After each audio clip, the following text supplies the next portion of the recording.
Welcome to the LahSET podcast. I am Lauren Hale, a nurse and the founder of LahSET. LahSET is a company focused on helping people through their difficult healthcare journeys. We carry the burden of navigating the healthcare system so that you can focus on healing. LahSET podcast was started to get people's healthcare stories and experiences out to make an impact for others who might be going through a similar journey. We hear from both patients and healthcare professionals. Hey everybody, I'm Lauren Hale. I'm the founder of LahSET, and you are joining the LahSET podcast. I have a very special guest here with me. Her name is Mary, and she is coming in from Claremont, Florida. Is that right, Mary? You're coming in from Claremont? Yeah, absolutely. Hi, everyone. Awesome. All right, so we'll just get started here. I know you have a really great healthcare journey to share with everybody. I know that everyone is going to love hearing your story and definitely relate to it. So, we'll start with, how was your life growing up and how was your general health growing up? So I actually grew up back in the 70s, when I guess drugs and alcohol were pretty much a very popular thing in that community. So unfortunately, my life growing up was turbulent. My mother, brother, and sister had participated in that type of lifestyle, but it kind of it was a catalyst for me though to go in the complete opposite direction because I saw exactly what I didn't want in life. So I went after what I did, and left drugs and alcohol out of the deal. Not something Oh, I chose good. strictly to. Yeah. Yeah. Well, that's very good. And did you have pretty good health growing up, you feel like? No, like major Yeah. sicknesses or illnesses or anything? Yeah. Never had a major illness, never had a major sickness. The most we ever had was, a couple car accidents. One that had landed me in the hospital for a week where I had some like serious back issues and stuff like that. But otherwise, yeah, healthy. My mother was a smoker in the house. So, it Okay. did ventilate up into the bedroom and, was just always kind of like surrounding you, whether you're in the car or at home. The only reprieve you ever had was going to school, and then, you weren't surrounded Right. by that secondhand smoke. Yeah. Now, did you grow up in Florida or did you grow up somewhere else?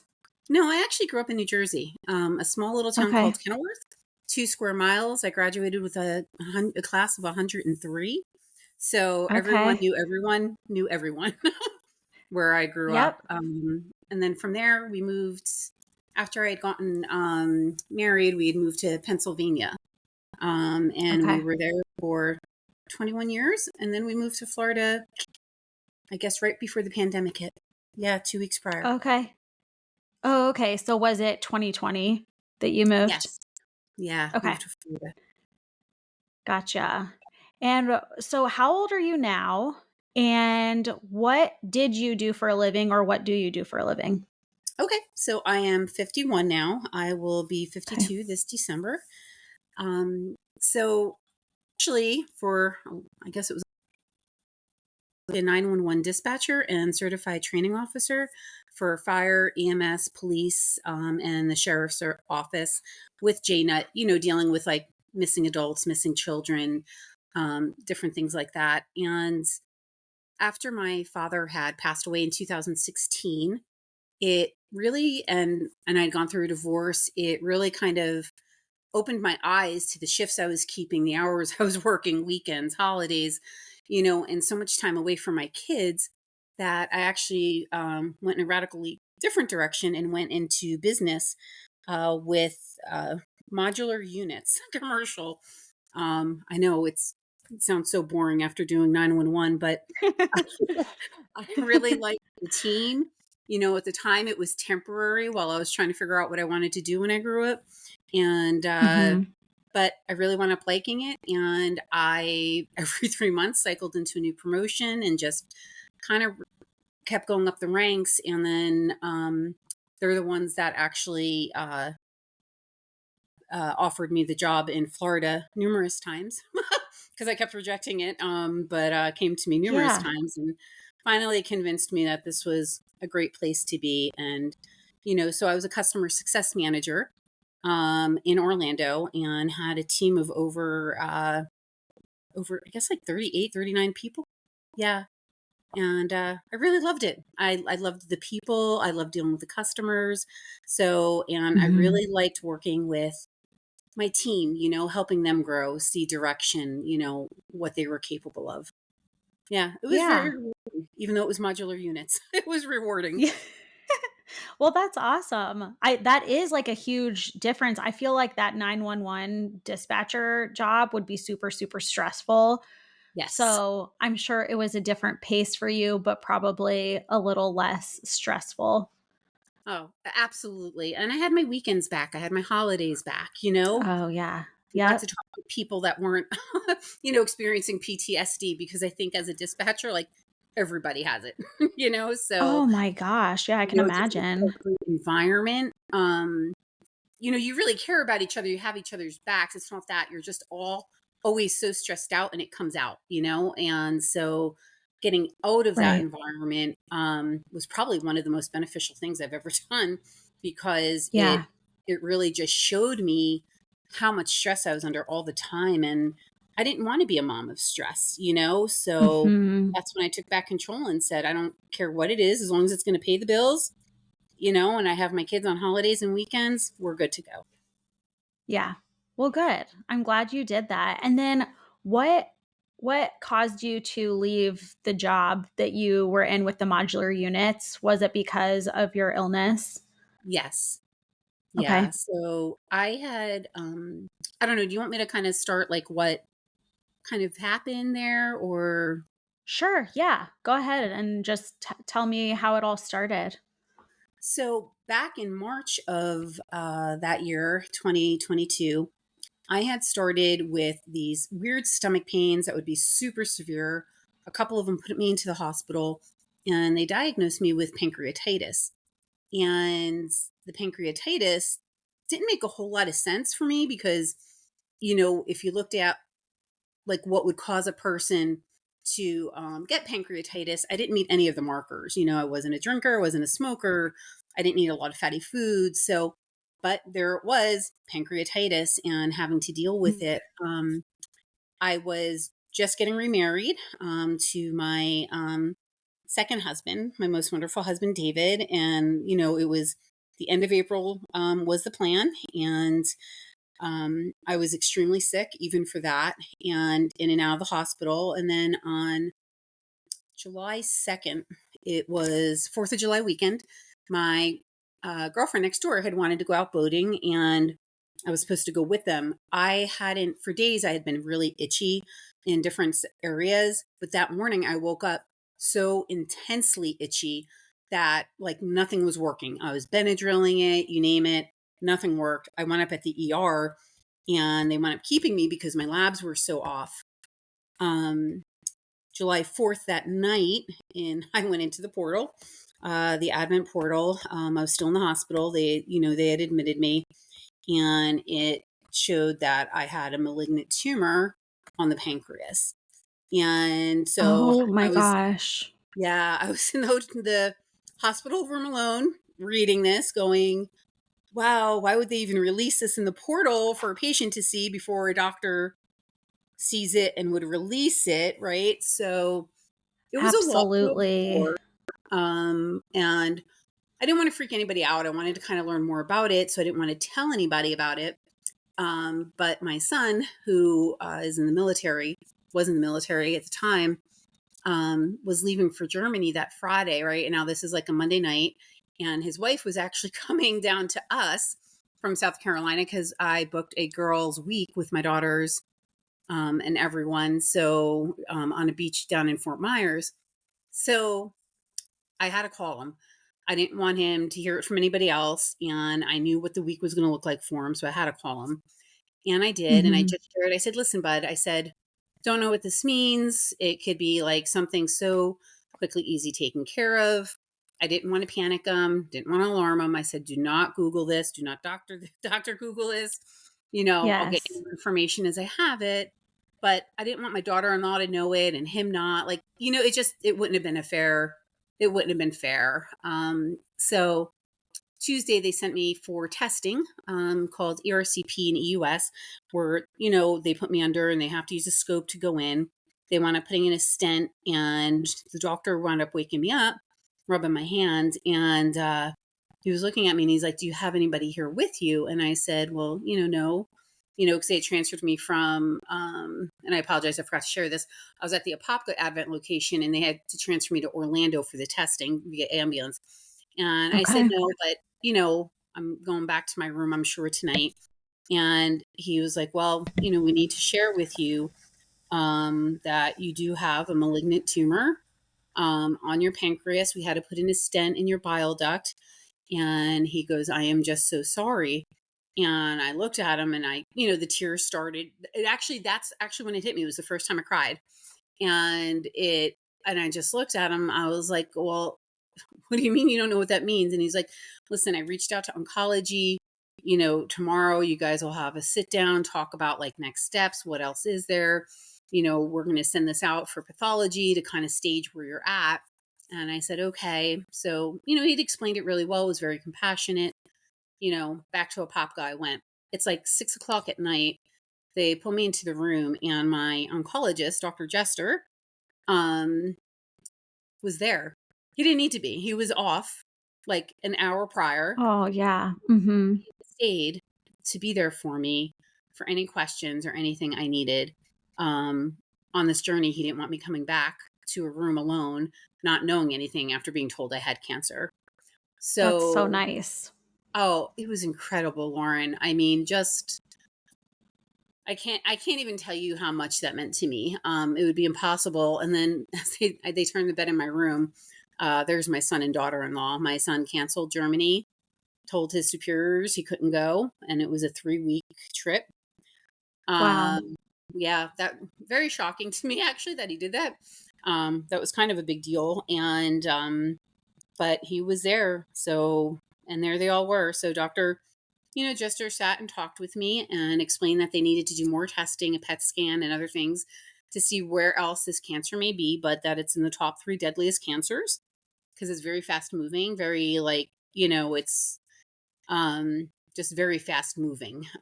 Some cancers grow slow, some not so much. And of course, I had to have something in the top 3. So on that journey, during that year, that first round, I was in the hospital 21 days in the ICU for 6 days of those. Um, they didn't think I Jeez. was going to make it through. They even had a pastor come. I had people visiting from Pennsylvania coming down. They just weren't sure I was going to make it. I mean, I was in Mm. pretty rough shape. I lost 40 pounds during my stay there. Oh Um, my gosh. What was yeah, going on at that time? Why do you know why you got so sick at that particular time? Was I it got post-surgery or I got septic. It was just my Mm. body's response to the cancer. My body's Okay. response to the cancer. So I didn't start chemo actually till mid-August. So like a full 6 weeks after diagnosis is, how long it took for my body to be strong enough to even start chemo. They wound up putting a food feeding tube in me. Okay. And it was called the J tube because it doesn't go into your stomach because my stomach wasn't digesting. It goes into the intestinal wall. Okay. And that had become infected. That's where the sepsis had come in. Like, so it was this whole like big deal. But I finally did get home. It was hard. It was it was challenging. And during the course of that year, I spent 79 different days in the hospital while Oh undergoing my one of the gosh. like top 2 harshest chemos there were. They wiped me out. I don't remember a lot from that time period either. It was just, I think, so overwhelming, everything kind of going on. Mhm. But what I really wanted to share as a part of this journey, before I go any further, was sharing with the kids, right? So my son knows he's here. I have a 24-year-old daughter, Shannon, and then at the time, she was 15, my daughter Samantha. So my daughter was 22 at the time, and my son was 28 at the time of my diagnosis. So Sammy was going to know something was up once she saw her brother here. So I said, she really needs to come down. We really need to share with her what's going on. So she came into the room in the hospital, and she hates hospitals. And she's Yeah. looking all around, and she's looking at Sean, and she looks at me, and she goes, "What's going on?" And I was like, "All right, well, let's sit down, sweetheart. I have some news to share with you. Would you like, your brother and sister and everybody in the room? Do you want it to just be us?" And she's like, "Just us." And I was like, "Okay." So everybody kind of cleared out, and she looked right at me, and she goes, "Mommy, are you dying?" Mm. Lauren, that was a bullet to the heart. Like, Mm. Yeah. in that very moment, I, there are no words. There are no words. But I looked at her and I said, "No." I said, "Mommy's fighting." I said, Mhm. "That's what we're doing. We're fighting." Uh, Yeah. and she started to cry, and I started to cry. And then, everybody else came in. But I think it was really important. And it was probably the most pivotal, most important part of this journey for me thus far, even 2.5 years into it, because I took my power back at that moment. I said, "This cancer does not have me. I am going to Mhm. fight it, and it's not my cancer to have." And I saw my kids and everything worth fighting for. And being such a strong believer, I said to God, I was like, "When I'm too weak, you're going to need to carry me." I was like, "But, Mhm. just show me the way. Open doors that are meant to be open, slam shut the ones that aren't supposed to be, as far as like the care and the medicine and whatever else." And I turned it over to him because I realized I have my kids to take care of. I can't Mhm. be worrying, about that next scan. And that's so hard because you do, like, did it grow, and anyway, so we're fighting. So during that journey, after my first chemo, into the doctor's office, we went, and I was basically given 3 to 6 months. They Wow. said, "If this chemo works, you'll get the latter, the 6 months, but you are stage 4, it's in your lungs, after we did all the scans." So that was super surprising to hear, a little shocking. Mhm. And, you walk out of there, and I'm in tears and kind of crying. And then I'm thinking, all right, well, listen, I didn't come with an expiration date. There's nothing stamped on the bottom of my foot. Like, I'm not a Progresso can of soup, right? Right. Saying, Yeah. "Hey, this is when this is going to happen." I understand they have experience with, patients, and they have numbers from textbooks and whatever else, but this is me, Yeah. and I'm going to have my own Mhm. journey, and I'm going to refuse to accept that. So I did. I Right. just refused to accept it. So I didn't live my Yeah. life like, "Hey, 3 months from now it's ending, or 6 months from now it's ending." I just lived my life. Mhm. "Hey, this is going to be a great day. Let's take it on, and, have a fun day with it." Right. Just Yeah. looking at the here and the now. And I made plans. I made plans, for Thanksgiving. I made plans for Christmas. I'm not going to live like I'm dying. It's just Mhm. not who I am. And Mary, so, can you remind me of what time that was that someone told you, like, 3 to 6 months? Like, oh, what month August and of year that was? 2022. Okay. Wow. Yeah. Yeah. August of 2022. Hi. Still here. Yeah, yeah. Yep, Oh, 2 yeah. years later. That's Yeah. amazing. So, there was a lot of ups and downs on this journey. Um, I had chemo that didn't work. I had, because then they have to switch you. I wound up having a surgery called the Whipple. I was on a table for Mhm. 10 hours while they resituated and reset all my organs, removed the tumor, removed a lymph node that had been, malignant, and did all these things. And we're like, "Oh, you're great. You're going to be good. You had clean margins." So now you're celebrating. And but 3 months later, you have to go for scans, to just see where you're at. And it had come back, right? It had populated back into Yeah. my lungs. So Mhm. at this stage, I decided to get a second opinion from Moffitt. So I reached out Okay. to Moffitt, and spoke with my oncologist. My oncologist was fine with it.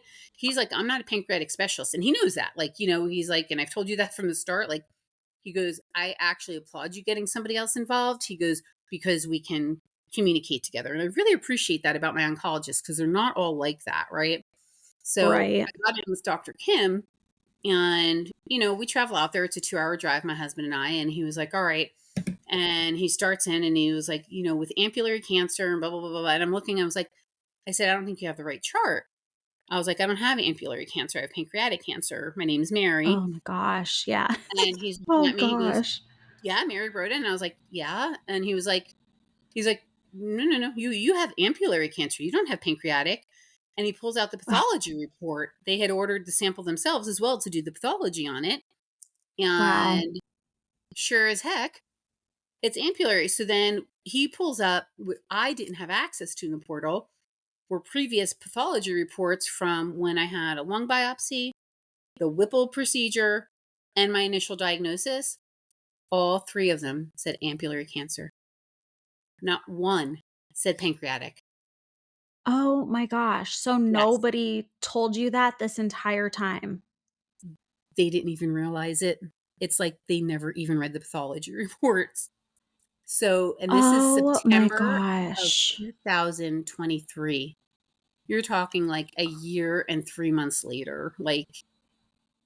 And I've been Wow. treated at this point with um, a chemo after the Whipple, the chemo that is not for ampullary cancer. Oh my It's gosh. so, yeah, a lot came into factor. I went up like 7 months on chemos I didn't need to subject my body to during that And time. And what about the surgeries? Were those surgeries still okay to have even though it was a different type of cancer? yeah, so no, that part wouldn't have Okay. changed. And the other good positive thing is the initial chemo wouldn't have changed, nor would the Whipple procedure have changed. Right. But Okay. again, you're talking, you've had surgeons now, oncologists, like all reading my reports, and nobody's catching on to the fact that it's saying ampullary and I'm pancreatic. Now, they are Wow. similar in the way you treat them, but not every step of the way, right? But Okay. at that point, it was shocking. I got nothing out of that appointment at Moffitt because my head could not rewind and be like, I have the, I have ampullary cancer. Like every walk I've done, every donation, every or fundraising thing has been for pancreatic cancer, and these are the Facebook websites I'm on is pancreatic cancer. And now I'm like feeling Right. so disjointed because I'm not. So something I thought I was, I'm now not. Mhm. And it was mind twisting. So we left there. Yeah. I really had no questions at that point because, you know, um, it was just so hard. I will say this, my oncologist was very accountable when Oh, I good. I sent an email and then I called him, and he owned it. I respect that. I have a lot of respect for my oncologist. He did own that. Not reviewing the actual pathology, kind of knowing like what we were dealing with. Yeah. Um, but he went based upon the initial surgeon that put in the stents thing saying pancreatic cancer because he had been in there and seen where it was at. So I guess like that Right. pathology part of it, I'm not a doctor. I guess just wasn't as important at that point. I'm not sure. But Okay. so we carry on. So that December 2023, we go in. I'm out of options. Um, Unfortunately, clinical trials mostly exclude ampullary cancer. It is the Mm. rarest cancer to have, less than 1% of the population, Oh, and wow. usually people over 70. So again, what are the odds, right? And Mhm. very fast growing. It's a nasty cancer. But that December, we go in, and it was December 19th, and I'll never forget it. He says, Mary, we're out of options. There's nothing left. He goes, we can try this Hail Mary chemo. It's not meant for ampullary, but it may slow things down, at least give you a little bit more time. And because at that point, he's saying, I've maybe got the month. Oh my And once gosh. this Yeah. kind of goes, right, you're talking this, we're like 6 days, 7 days before Christmas here, right? And Mhm. I'm sitting there going, how do I tell my kids I'm going to die? Like, when all they've seen me do is fight. And I mean, these chemos have been hell. Like it was a journey, in and out of the hospital, whatever. Yeah. But devastating, devastating, absolutely devastating. So as we're leaving, I have my beanie cap on, my big old sunglasses, because I don't want people to see the tears. And my husband's kind of walking like a couple of steps in front of me. There was this woman, this lovely older woman, and she stopped me walking out of Advent. And Mhm. I was kind of twitched, and she was like, "Honey, you're going to be okay. The Lord is going to heal you." Aw. And I'm standing there. My husband kind of whips around, is like, "Wait, what?" You know? And she put her hands on me, and she was like, "God is healing you." She goes, "This is just a part of the journey." She goes, "But you are going to be okay." And then she opened her eyes, and I am just standing there dumbfounded. And she was like, "I want your Yeah. number," and her name was Estelle. We exchanged numbers. We text, we call. Oh, I thought she was in nice. the late 70s. She's 92. And I thought Oh she my was like in the late gosh. 70s, right? So Oh, what a sweetie. lovely person. And so, I get into the truck. I chose not to tell my kids this time anything like the doctor said about time frames, because you know what? I've exceeded so many times. I've been told 3 months, 6 months, 1 month. Like, it was such a roller coaster. And I said, the day's going to come when the day comes. Lord, I still believe you're healing me. And I did this entire journey. Lauren, I have just said God is going to heal me. I know it. And, for whatever reason, 31 always popped in my head. So I've got 31 years. And then my girlfriend's like, Proverbs 31 woman. I'm like, all right, we'll go there. But Yeah. as a part of this journey, I've never lost faith that God is going to be the healer, whether it's through the medicine or whether it's through the clinical trial I was a part of that unfortunately failed. He's our Mhm. healer, and it's going to happen. And I just know it. So, we're on this journey. They told me in December 1 month. We're now here in September. I don't know what to tell you, but I'm still doing it. I did participate in Yeah. a clinical trial that set me back. Definitely set me back, but you have to try, right? You have to, I asked them, I knock on doors, what's open, shut what, should be shut. So, it Mhm. might not have even been about me with that clinical trial at that point. I don't know why, God had me be a part of something that didn't actually work out for me. But so then I just truly hope that whatever it is going to help somebody else, right? That there's always a reason. We may not see it, but there's Right. a reason.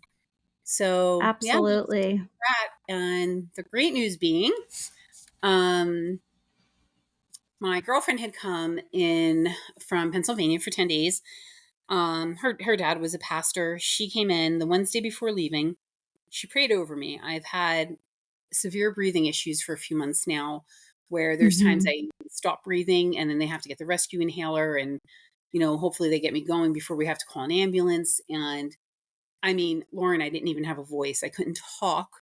I was coughing all the time, to the point where I gave myself two little hernias. Oh Um, gosh. and it just was nonstop. She prayed over me, and she prayed that the Lord would breathe his health into my lungs. Kill off the coughing. We're talking about killing off this cancer.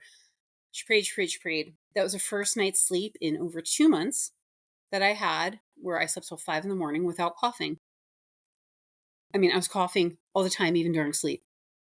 Yeah. That next day was the first day that I still did my nebulizer morning and night, my routine meds.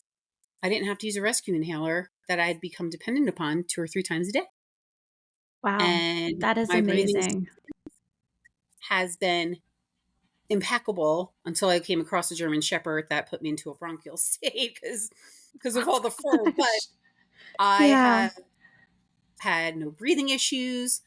Like I said, until like yesterday, today, but it's all allergy induced. No coughing. I feel well.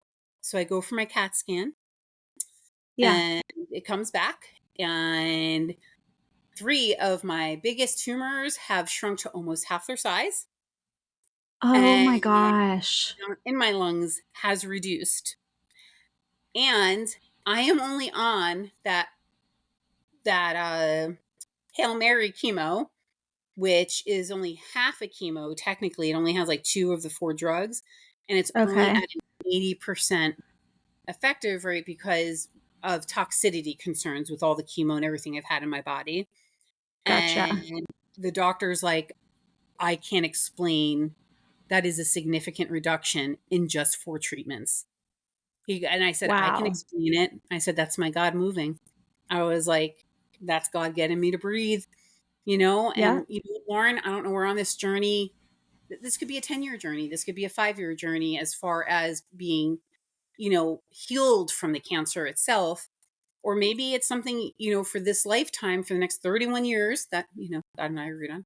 The next 31 years, will just be a part of it. You just never know. Him healing you doesn't necessarily mean it's completely taken away. It just means he's there with you every step of it so that Mhm. mentally and physically you can give it over to him and work through that process. And so through this, there's actually been a lot of healing even in my family. People have recognized life's short, and Yeah. I keep trying to witness, to those around me that don't believe in my family. And I do it in my own little way and plant my own little seeds. But, through this, I just want them to know who he is and the impact he's had on my life. And I want them to understand, if it wasn't for God, I wouldn't be here right now. If we had left it just Mhm. to him, these doctors giving me 1 month, 3 months, 6 months, I wouldn't be here right now. God's like, no, Yeah. no, no, no. I know that date. Like, I have Right. it written down that, so I'm sorry That's if I exactly derailed right. there.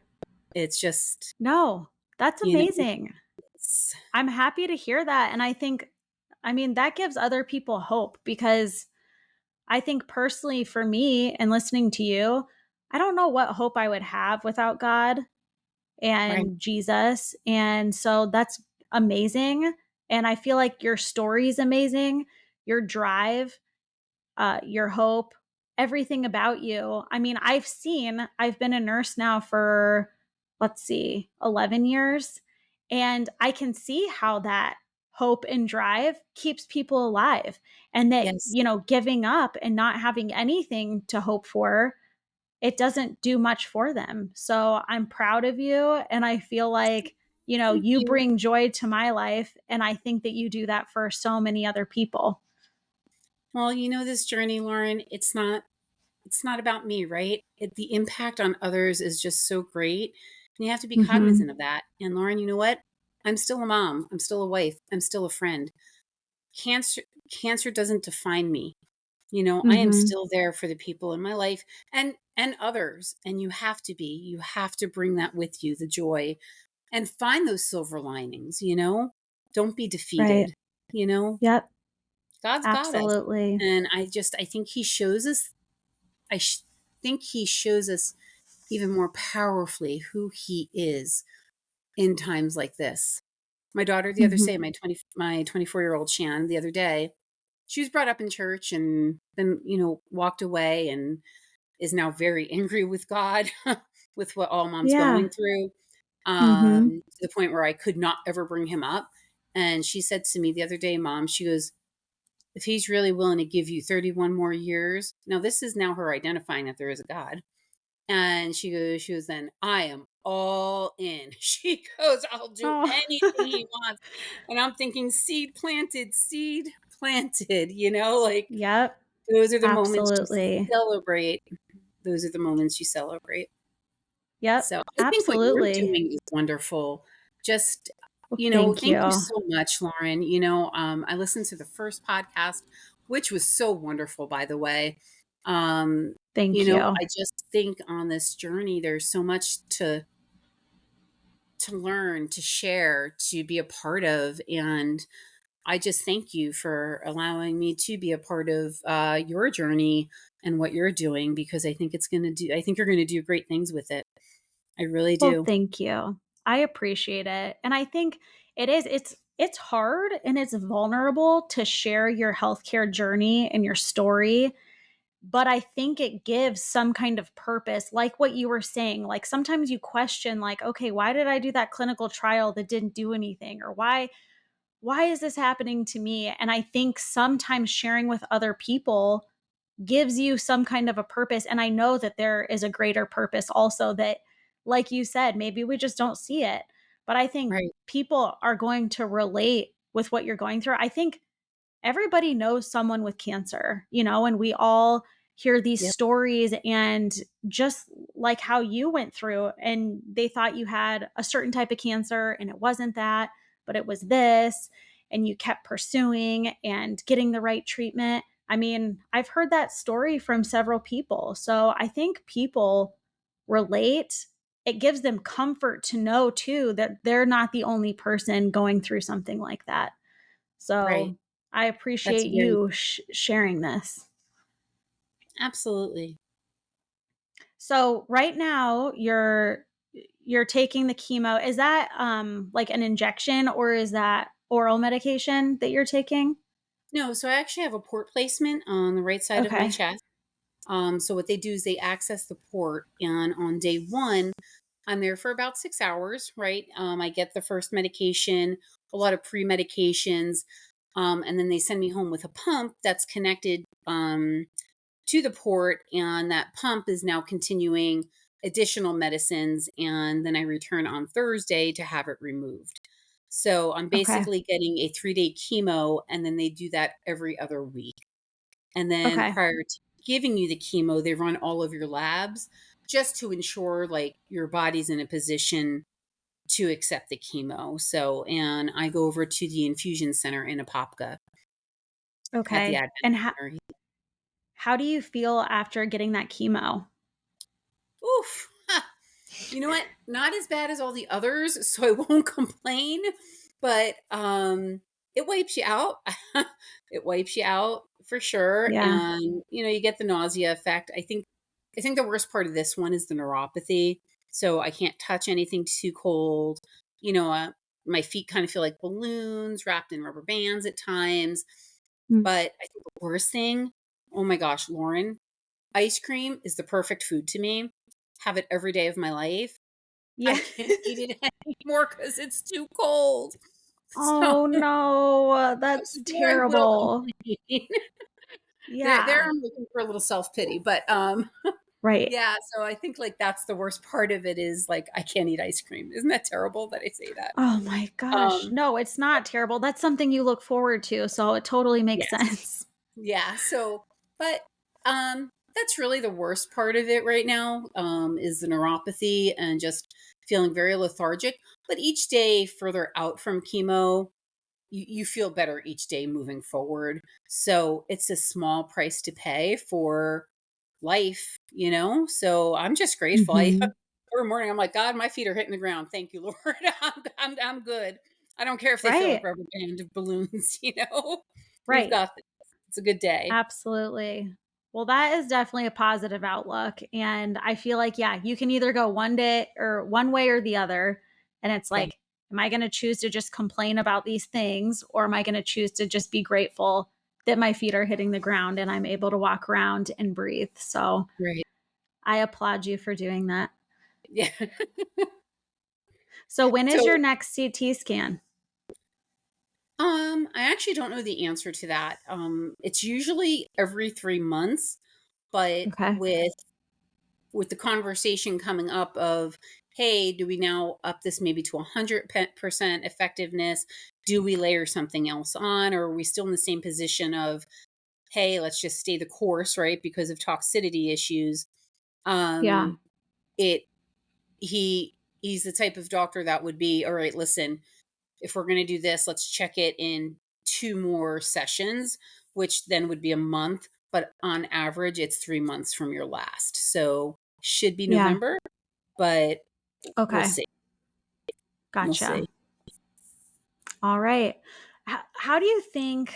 I know you basically shared your whole story, but what would you say was the most like positive and the most negative of your whole journey so far? with the healthcare system? Oof. Oh, wow. I know that's a loaded question, isn't it? Yeah, and man, did I leave some stories out of my journey. Um, Yeah. so all right, let's start with like the best part of what's occurred on the journey. Mhm. Honestly, I think it is ah, it shows you, it just shows you who the people in your life are. Um, it shows you who shows up for you and actually and who I show up for, right? Because that's just as an important part of the journey. I need to show up. And I need to Mhm. be there for people too. So I think the best part of this journey was I didn't have any surprises. Everybody in my life was exactly who I knew they were in my life. I wound up with like this great support system. It definitely drew me closer to my cousin, whom has just been absolutely amazing through this journey. Um, she's been a sister, a mom, a best friend through it all. How close my husband and I became during this journey too. He has his own health struggles, Mhm. but I have to tell you, in all of my years of life and marriage, I've never really had anybody show up for me. I was always the one showing up for others. And he showed up hard and fast, like, I mean, doing research and, getting me turkey tail and doing this and doing that. Okay, we're going to eat this month and that month.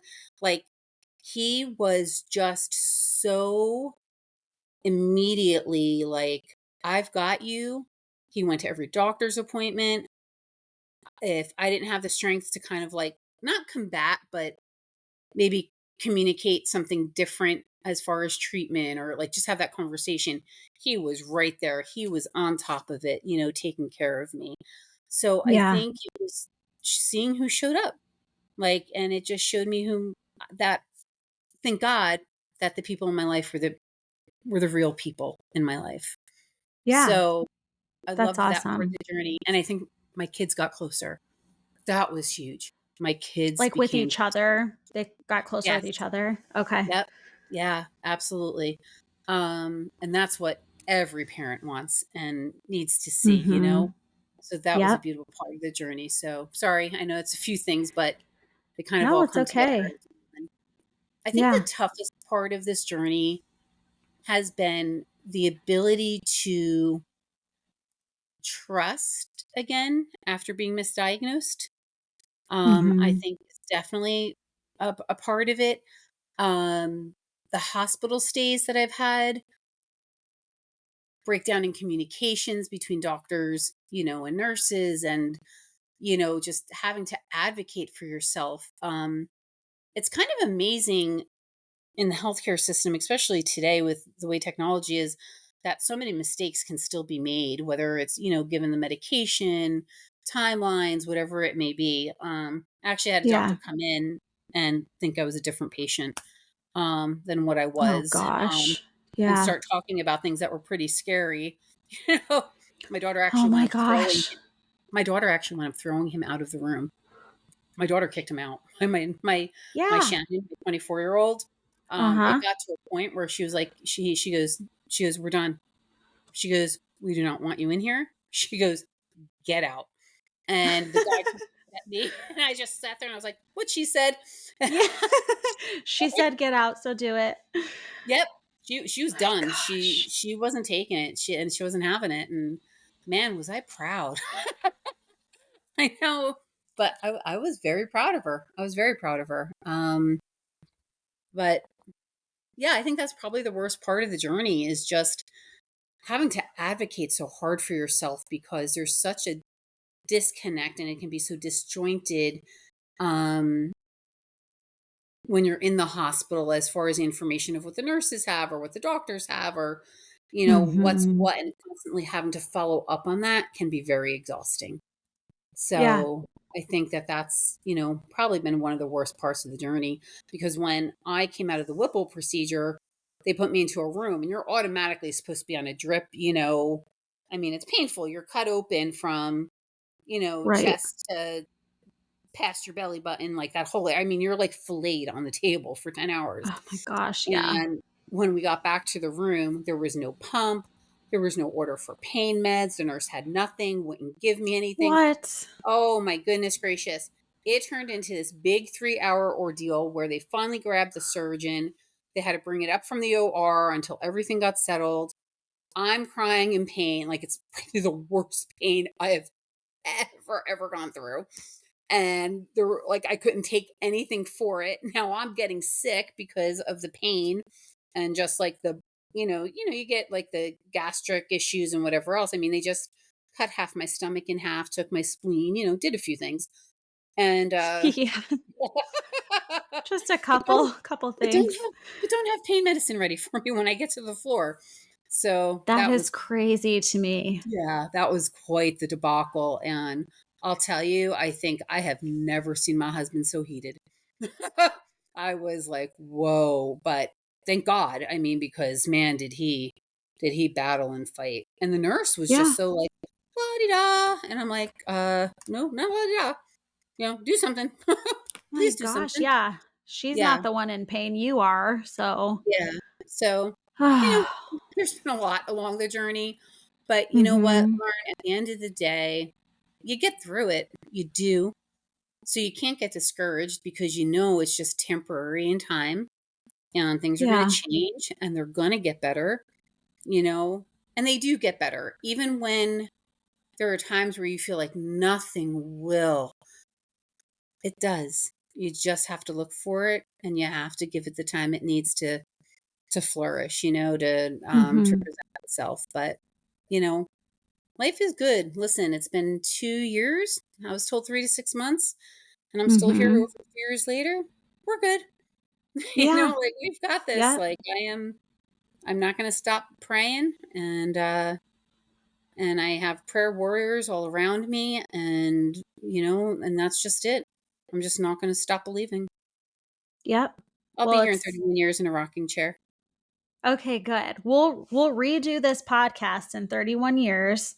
Love Let's it. see. Well, I'm trying to even think, how old will I be? 31 years, 68 almost. Okay. So I'll be yeah. 82. Okay, hopefully Yeah. we still know how to use computers at that time. At that point, it's probably going to be like chips in our head, and we'll Right. just have to, Lauren, Yeah. you there? Yep. Well, I definitely look forward to that. And it really is a miracle, just listening to what is going on in your life. It's a miracle. And I think that people read the Bible and they're like, Jesus did miracles that long ago, and he doesn't do them now. And he does. He still does miracles and works miracles. And I want to give a shout out to your friend in Pennsylvania who came and prayed over you, Hard. because Yeah. that's amazing. And that's such a good story to hear. I don't think people hear enough of those stories. I think, like, my pastor that I listen to, I actually listened to Chad Fisher at Rock City in Columbus, Ohio, and Okay. he'll mention stories of people, miracles and people praying over people. And those are amazing. There should just be like a compilation of just a bunch of miracles happening. And I don't know, that would just be the best. Yeah, I would agree. So something, I don't know if it's relevant or not, but I've been waiting to hear God like just share like what else am I meant to do on this journey, right? Like I feel very like there's something more. There's something I'm meant to be doing. And the other morning, Mm-hmm. I get woken up like around 6:20. I don't know what does it, but I now call it like coffee with God. It's my me time. Everybody's sleeping. I can, sit, pray, read my Bible out in the living room, and my devotions. And um, yesterday morning, it was start a women's ministry prayer group in your community. We have like 900 houses in this community, and Yeah. I'm like, wait, what? Like, but it was so loud and clear. Like like that's what I'm supposed to do. Wow. And I was Yeah. like, wow, that's a big deal. But Mm-hmm. oh, what would that even look like? How would I do that? So I just started writing out notes. I got a new notebook and I'm now writing out all these notes. And I reached out to our one HOA dude that runs our Facebook page. And I said, would it be okay to put something like that out there for the community and like put Yeah. a little tab. He was like, "Oh, I think that would be fabulous." And I was like, "Oh, okay." Like, all right. So now I have Oh, to figure out what that's going to be. But there it is. Like, but how that'll look, what it should be, it's all kind of, I guess, got to develop. So definitely be praying for that. yeah, But absolutely. That's truly amazing. And I think so many people too say, I will start this small group or prayer group or whatever it is. I'll start it when I feel better. I'll start it when I have more money. I'll start it when the kids go back to school. I'll start it at this time. And then you just keep waiting and waiting and waiting. And I right. feel like, that's a really great example of that, what you're going through. You're not going to wait for anything. You're going to start it now because it's Yeah. important.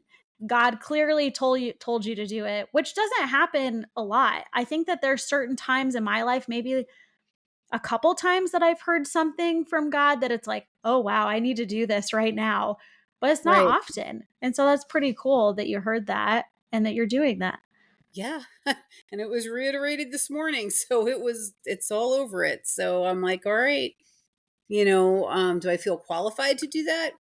Not really. But at the end of the day, it's what he's asking. So I'm going to work this week on developing it. And then I'll probably come up with my daughters will make a page for me because I am computer illiterate in that regards. And I'll have them make like a little thing to post, something pretty and Right. inviting and yeah, Yes. figure that out. That's So awesome. And you yeah. actually, I forgot to mention this. You live in the same neighborhood as my first guest, Jennifer, with MS. Is that right? Yes, that's correct. We actually Okay. live only a few doors away. Okay. Yeah. So that's also pretty cool and I'm sure that she would love to join that group also. So, Yeah. Yeah. Oh, I would definitely pull her in with her personality. Absolutely. Yeah. She'd I be my know. little recruiter. Oh, she's so amazing. You guys are both amazing. Maybe I should just come live in your neighborhood. I don't know. Hey, there's a house for sale literally right next door to me. Has a nice Okay, pool. perfect. Just putting it out there. Okay, when you say pool, I'm sold. Good Yeah. neighbors, good pool, I'm there. Yeah. It's beautiful too. Oh, good. Well, and touching on, it sounds like you keep yourself moving, you have faith that probably brings joy to your life. Is there anything else that just keeps joy in your life during this difficult time and especially when you're getting those chemo treatments and you're not feeling very well?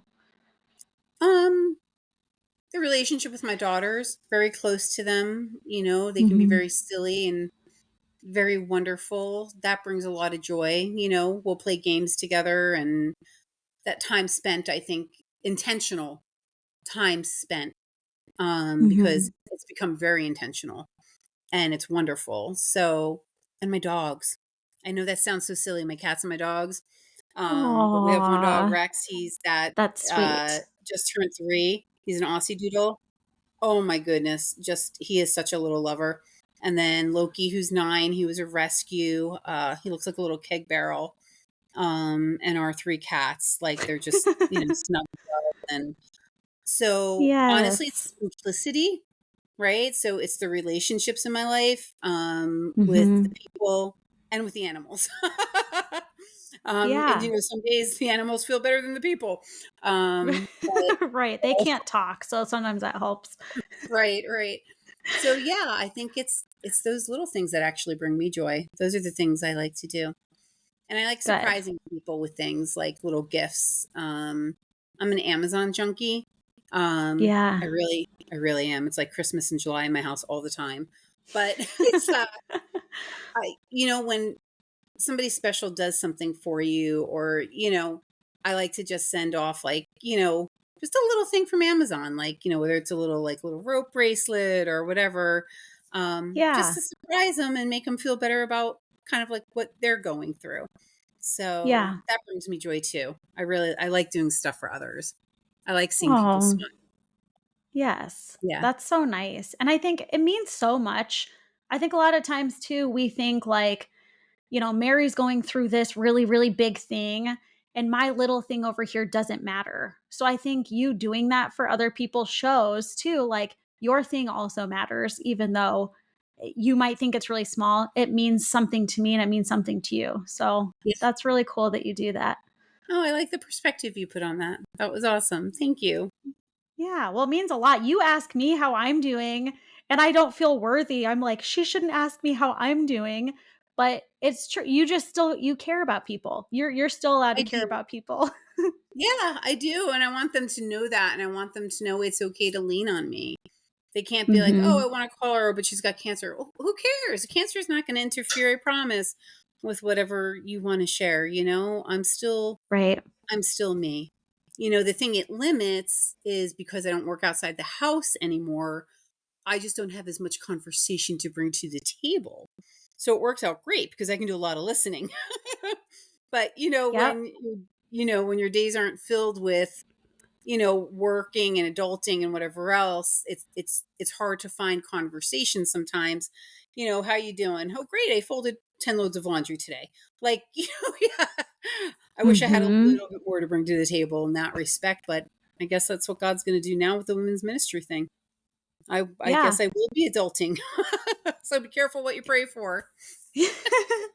Well, and that's a good point that you just brought up. So I've been reading Proverbs this past, I don't know, maybe month or so. And I remember underlining one of the verses. I don't know what verse it was, but it basically was saying, like, be quiet and listen. Someone who keeps talking and talking and talking, like, that's not what I want you to do. I want you to listen. So I think sometimes God puts things into place for you, just like you're saying. Like right now, you have a little bit of a break of like, I don't have much to talk about, but it Right. forces you to listen. And I can say the same thing.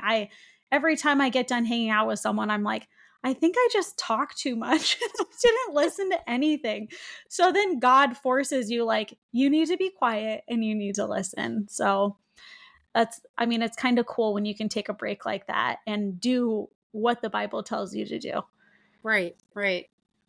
Yeah, you're absolutely right. That's great. So I wanted to ask you too, have any organizations or resources been helpful to you during this time? Um,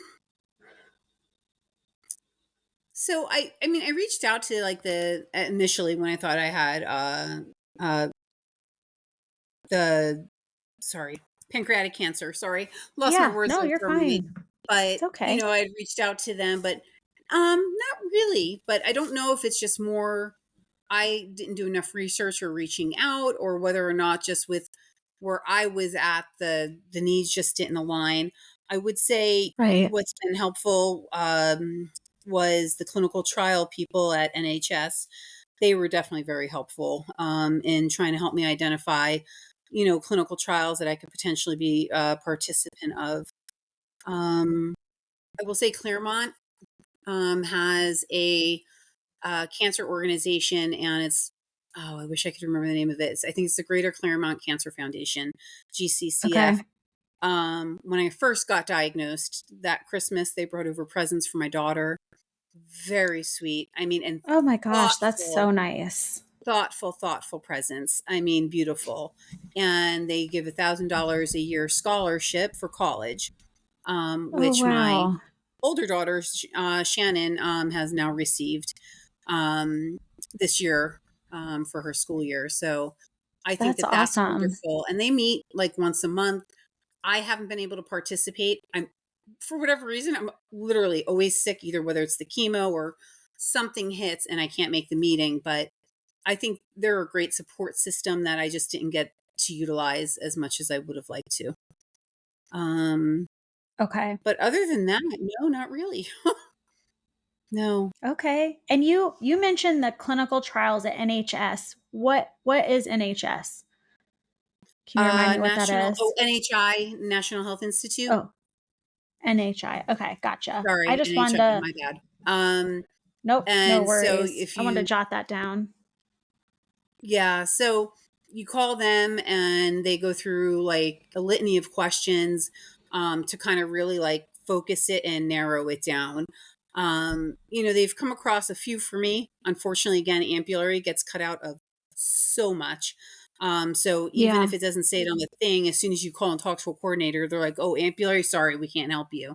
Well, you should have put that in the in the thing. So they've been very good about Mm-hmm. helping research clinical trials, because the one thing you would think anyway, that when you're, say, like at Advent, right, and you're going through these cancer treatments, they have clinical trial teams there too.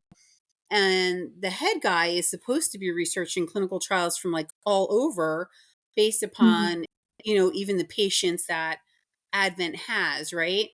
You would think he would be doing that for all patients. They don't. They're only doing it for primary different things like breast or whatever. And I brought up, I was like, well, has he looked for trials for me? Like, I'm here, I come here, anything about Yeah. pancreatic ampullary, and the answer is no. They actually don't do any research for you. You have to do it all on your own. And you're supposed to then go through What? these things and try and understand what they're even saying, because it's all medical terms. So you really don't Right. know, hey, is this a good clinical trial to become a part of? So once I get it narrowed down, I then send it over to my oncologist, and I'm just like, hey, if you could just help me understand maybe which ones I should or shouldn't, kind of go in the direction of. And, he'll read through them quickly and say, yes, no, no. But again, I then have to call again, hey, do you accept ampullary? Usually gets shot down. So Oh yeah, my clinical gosh, that's trials are very few and crazy. far between. Yeah. And the other thing, Wow. clinical trials don't pay for stuff. So when I had to go out to Moffitt, the only thing they paid was the hotel. And thank God they did that. But they don't reimburse you for travel. They don't reimburse you for food. They Yeah. reimburse you for nothing. And you're out there doing technically them a favor, if you think about it, in a phase 1 clinical trial, right? Because there's no proof Right. that it's going to help you at all. So now you're spending Mm-hmm. all this money because you have to eat out because you're down at the hotel for a couple of days. 1 week, I was there 7 days, so Wow. they don't take any of that into consideration with most clinical trials, which is surprising to me. You would think the companies would pay for all of that for people Right. participating. You're absolutely right. It would make more sense if it was like in a further phase and it's like, hey, this Right. is proving to help people. It's hard to get into this type of thing. Like you got to pay for it yourself. But yeah, phase one, you would think they would be wanting more people and trying to pay for more things. Yeah. That is so For the crazy. recruitment part of it. Yeah. So, but it is what it is. So, but I'm very Yeah. open. I don't care if the clinical trials in California. If there's something that seems super promising, I'm going. Hmm. Yeah. So, but it's got to seem super promising, because I've already had that letdown. And if this is, and I wouldn't do it while this chemo is still working. Like, let's see what God's doing Right. with this chemo. How long will this Hmm. work? I just want to know that I have the next step. I don't want to have to be reactive. I want to respond to this Hmm. when the chemo may or may not stop working, so Yeah. and having those clinical trials and everything kind of like outlined, and knowing there may be other areas you can go to is a really good thing. Yeah. Definitely. Is this chemo supposed to end at a certain time or do you just keep getting it?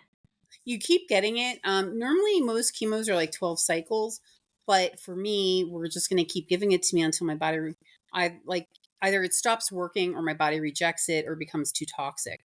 Right. So Okay. hence why we went in at that 80%. So, but I meet with my oncologist next week to discuss, hey, do we want to raise it 90%, 100%, or do we want to just kind of keep the course and see how it does with this? Hmm. Do we want to add anything? So that's a conversation we'll have and see what his thought process is. Yeah. Well, that's good.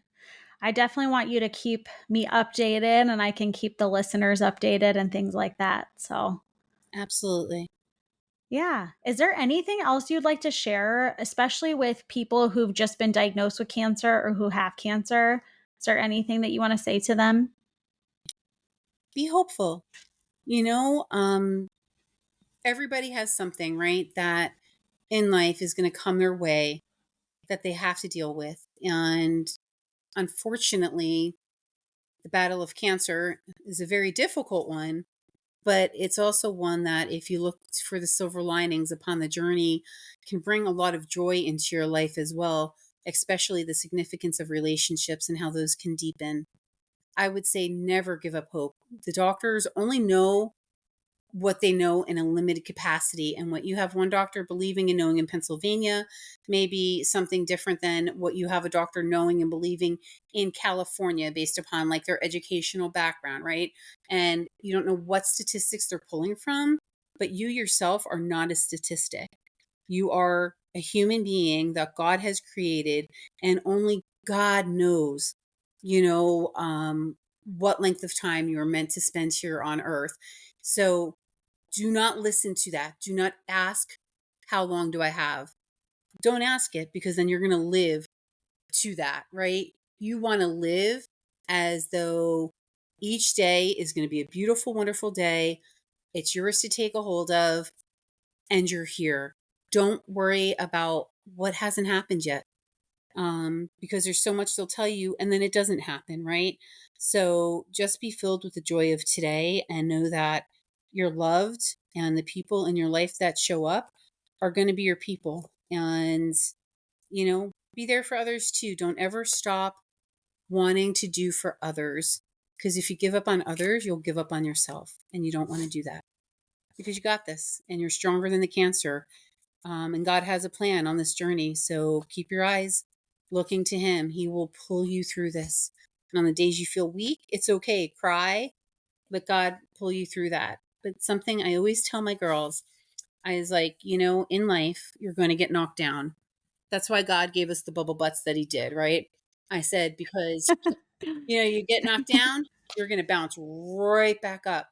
I said, and the reason why Mm-hmm. God gave us big feet, 2 of them, I said, is so that we would land steady. I was like, because those feet are what are going to carry you on this journey. So it's okay. Get knocked down. It's going to happen. Just don't live there. Bounce back up, get back on your feet, and start walking the journey again. And God's there. He has you. He is with you. He promises it. He promises it over 300 times in the Bible that He will heal you. Over 300 times He talks about healing, and Mm-hmm. that how others can heal and perform miracles. Look for those people in your life. Stay connected. Don't, stay connected. That's super important. And just know you're going to have good days, bad days, and the bad days don't define you. Have them. Rest when you need to rest. And on the days you're feeling well, kick some butt. Get up and do what you got to do. Just don't live there, you know? Yeah. Those are very, very beautiful words, and I appreciate it. I think that can reach anyone that has cancer or a sickness or is having a bad day or going through a rough time. So thank you so much for those encouraging words. I appreciate it. Aw, thank you. Yes, you're welcome. Well, thank you so much for doing this podcast. I think you're amazing. You look beautiful. Your heart is beautiful. And Thank you, I just Lauren. thank you so much for sharing and being vulnerable. And I hope everyone enjoyed. Yeah. Thank you, Lauren. Thank you, everyone. Yes. Bye. All right. Bye.